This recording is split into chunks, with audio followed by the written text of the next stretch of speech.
একটা রেসিপি বানাই।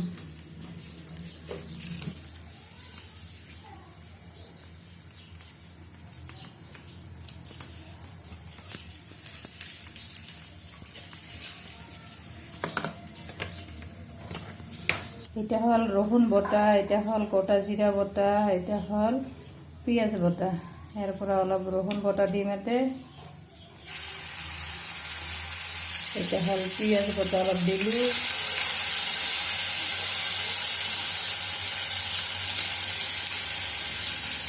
আর অলপ দিল গোটা জিরা বটা।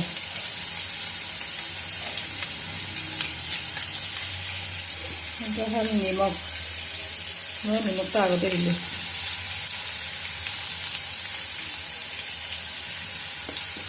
এখন লাহে লাহে লড়াই থাকি যাতে জ্বলি না যায়। ভাজাটা হয়তো অলপ লাল হয়েছে এখন,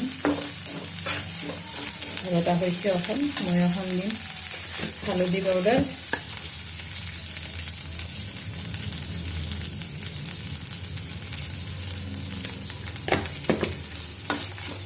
লড়াই দিলো যাতে জ্বলি না যায়। অলপ পানি দিলো।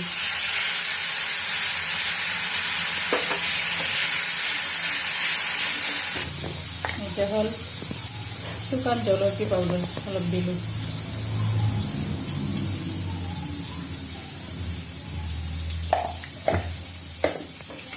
লড়াই দিলো।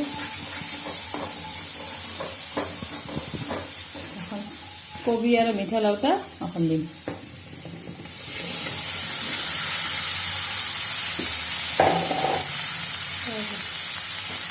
লড়াই দিম।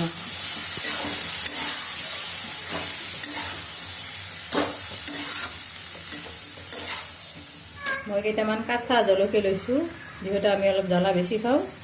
আপনারা যদিও কম খায় তো নিদিলেও হ'ব।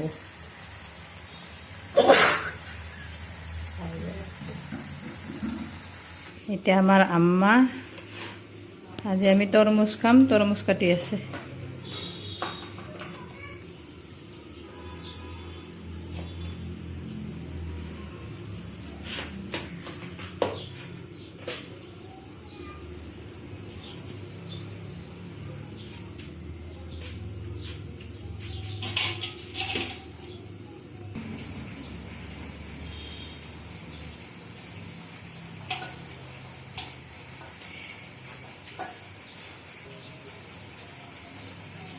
কবিটা ভাল করে সিজা নাই, সেইকাৰণে মই আৰু অলপ পানী দিলোঁ সিজবৰ কাৰণে।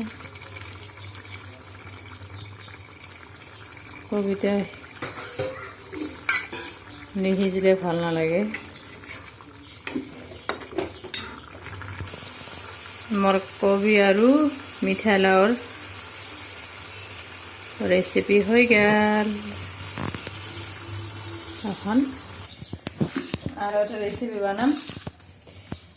এগুলো হল সজনা আর ছোট ছোট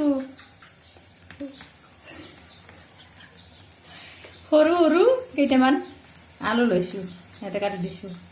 আর 3টা বিলাহী লৈছোঁ। বিলাহী 3টা দিহে না আর 3টা আলু আর সজনা দিহে না চূড়া বানাম। কেৰাহীটা গৰম হয়েছে, এখন দিম মই মিঠা তেল।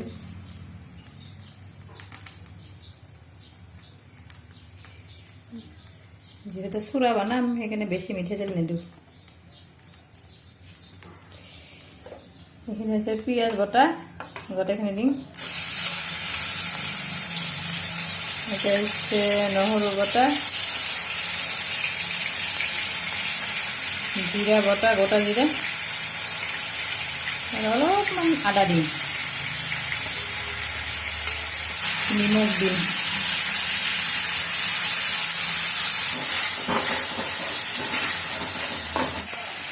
মই কেইটামান কাঁচা জলকীয়া ল'লোঁ, আমি অলপ জ্বালা বেছি খাওঁ না, ইয়াতে বেছি নিদিওঁ, অলপে দিলোঁ।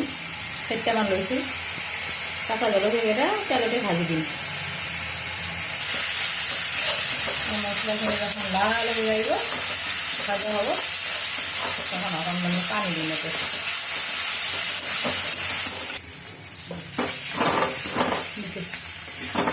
লাল হয়ে এসে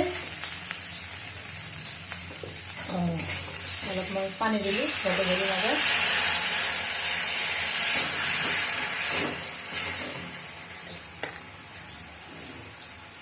শুকান জলকী পাউডার, হালদি পাউডার,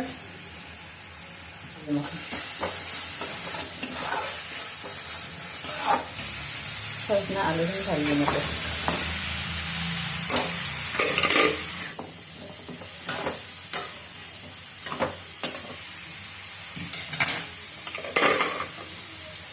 বিলাহীকেইটা এখন মই ইয়াতে কাটি দিম পিচ পিচ কৰি। অলপ কৰি লগাই দিম।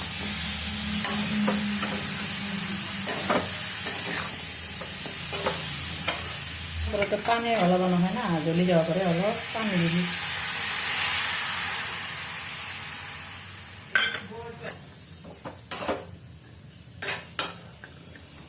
ঢাকি দি লাহে লাহে সিজি থাক। এতিয়া মই এখন অলপ লগাই দিম এনেকৈ কৰি, নহ'লে জ্বলি যাব পাৰে।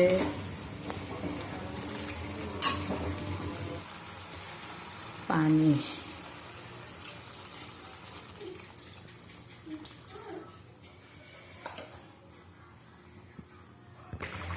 সজনা আলু সজনা আলু আৰু বিলাহীৰ জোল হৈ গ'ল।